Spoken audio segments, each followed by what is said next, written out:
Magkano na nga ba ngayon ang mga Hero motorcycles? Yan ang ating aalamin ngayon. Tara!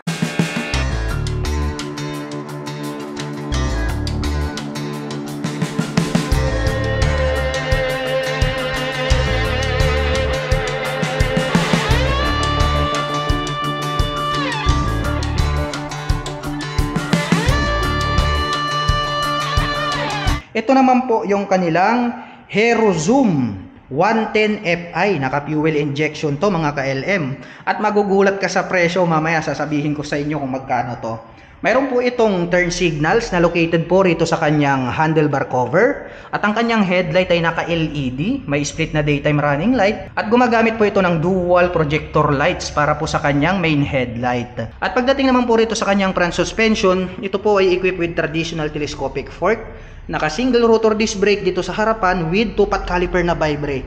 Naka-mags type po ito na black color at ang sukat po ng kanyang gulong sa harapan is 90 by 90-12. At napansin ko lang mayroon po pala siyang additional lights dito po sa bandang ibaba. Nandun po sa taas yung kanyang turn signals, iba pa po ito. Parang warning lights po ata ito. Ang sabi po ng Hero is kapag kayo po ay liliko sa kanan at kaliwa ay automatic na pong iilaw yan. At mapunta naman po tayo rito sa kanyang fully digital meter panel display. Mayroon po itong 2-button selector at naka-mechanical key para po sa kanyang ignition. Mayroon po siyang 2 front pocket dito na pwede nating paglagyan ng mobile phones or gloves and coins. At mayroon na rin po pala itong integrated na USB charging port. Mayroon din po siya ritong utility hook under the seat. At napakalapad po nito pong kanyang upuan. Two-tone color combination na gray at black, malambot at maganda rin po yung pagkakatahi. Malawak din po pala ito pong kanyang footboard. Mayroon naman po itong side stand engine cutoff switch. At mayroon din po siyang center stand. At bukod dyan, ang nagustuhan ko rito po sa scooter na ito ay mayroon pa po siyang kick starter. So bukod sa kick starter, mayroon ka pang electric starter dito, which is optional. Yan ang kagandahan dahil kapag mahina na yung ating battery, palitin na, pwede pa rin natin siyang paandarin through kick starter. At mayroon naman po itong single shock absorber para sa kanyang rear suspension. Adjustable po yan. Mayroon na po siyang integrated dito na mudguard. At ito po yung kanyang rear fender. Dito sa part na to, napaka-brusko nitong kanyang side profile. May nakalagay rito na Zoom X-Tech. Itong Zoom is naka 3D emblem po yan, gray color. May susian po rito na pwede po nating buksan. Ito pong kanyang underseat compartment. Subukan nating tignan. Maluwag din po itong kanyang underseat compartment. Marami na din po tayo ritong mailalagay na mga personal belongings. At dito na rin po located, ito pong kanyang fuel tank. Silipin naman po natin itong kanyang taillight. Meron po siyang X-design dito na daytime running light. At ang presyo po pala nito pong kanilang Hero Zoom 110 Fi ay nagkakahalaga po ito ng 69,900 pesos. Ito na yung sinasabi ko sa inyo mga ka-LM. Very affordable talaga yung kanyang presyo. Imagine mga ka-LM, naka-LED yung lighting system, naka-projector lights, naka-FI na to, fuel injection. Meron na din po siyang integrated na USB charging port.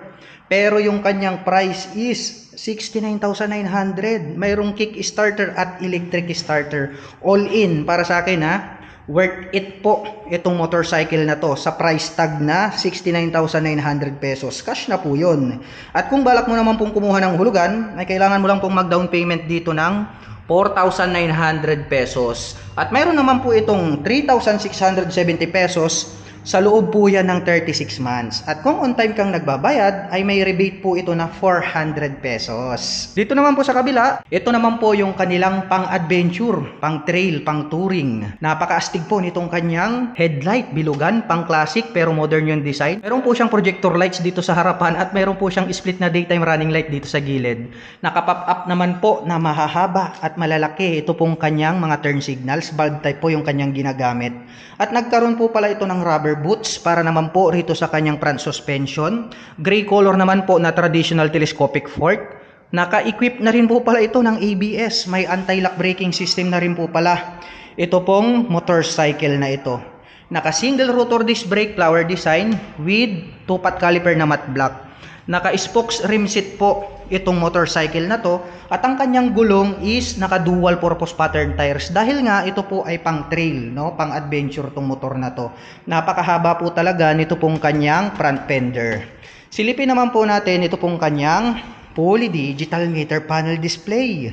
May 2 button selector po dito sa bandang gilid. Mayroon na rin po pala itong integrated na USB charging port. Naka-mechanical key ang ignition at naka-naked handlebar. Mayroon na din po pala itong hand protector. At napaka-astig, no, ng dating nito pong kanyang fuel tank. Napakalaki. At astig po talaga ito pong kanyang mga decal. Mayroon din po itong 5-speed manual transmission. At mayroon na po pala itong built-in na crash guard. At makikita po natin dito, ito pong kanyang cooling system is naka-oil cooled.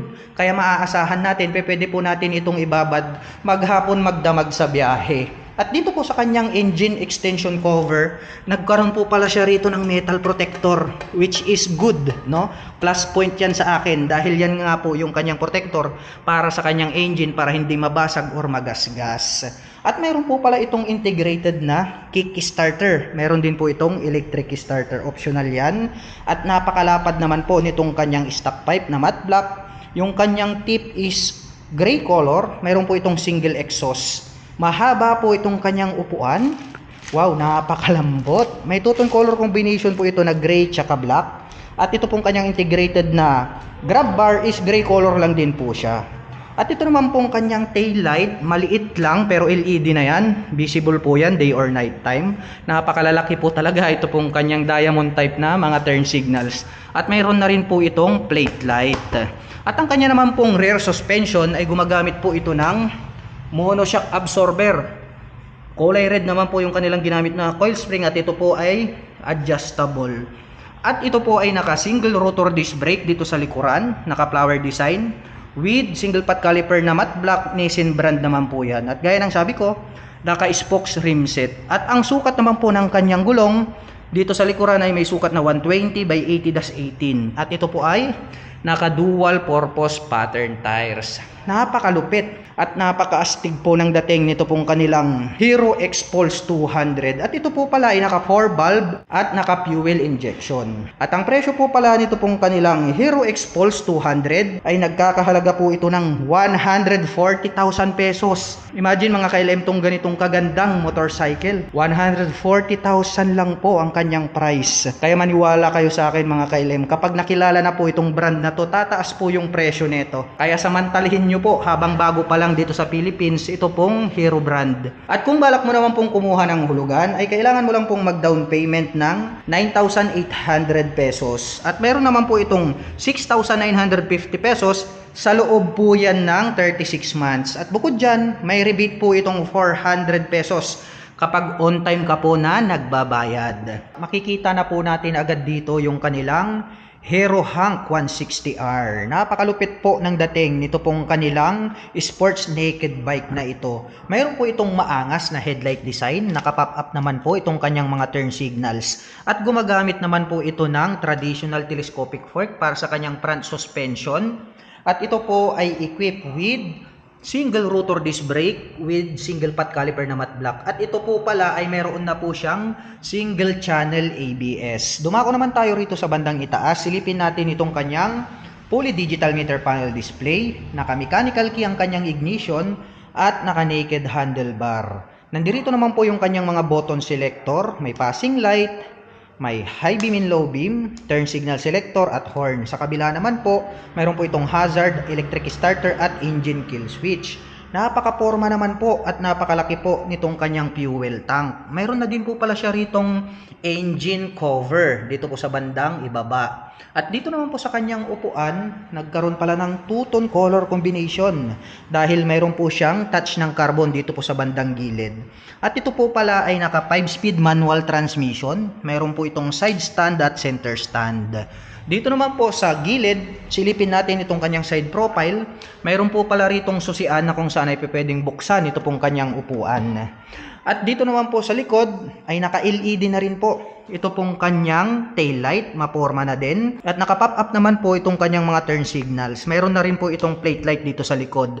At ito naman pong kanyang grab bar, sturdy pills, matte black yung color. At ito naman po ay naka-single rotor disc brake with single pot caliper na Nissin brand black color dito sa likuran.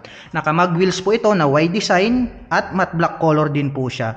Ang sukat ng gulong rito sa likuran, ito po ay mayroong 130 by 70-17. Matte black naman po yung color nito pong kanyang stock stock pipe. Meron po itong single exhaust. At nandito naman po yung kanyang foot brake. At ito po palang motor na ito mga ka-LM ay naka-fuel injected na to. Kaya matipid po siya sa pagkonsumo ng gasolina. At naka-oil cooled na rin po siya. Kaya pwede po natin itong gamitin pang long rides. At ang presyo po pala nito pong kanilang Hero Hank 160R ay nagkakahalaga po ito ng 99,900 pesos. At kung balak mo naman pong kumuha ng hulugan, ay kailangan mo lang pong mag-down payment ng 7,000 pesos. At meron naman po itong 5,075 pesos sa loob po yan ng 36 months. At kapag on time ka naman na nagbabayad, ay may rebate po ito na 400 pesos. Wow, napansin ko lang mga ka-LM, since bago pa lang ito pong Hero brand, ito pong kanilang sports naked bike na to, napakamura, no? Very affordable. Para po sa kanyang price tag na 99,900, no? 100k lang po siya. Magkakaroon ka na ng ganito kagandang semi big bike. At para naman po sa mga nakapanood ng video na ito at interesado pong maglabas ng mga Hero motorcycles, ay available po ito sa cash at installment basis. Huwag mo po sanang kalimutang i-follow ang ating Facebook page at mag-subscribe dito sa aking YouTube channel. Hanggang sa muli, kita-kits po tayo sa mga susunod na video updates.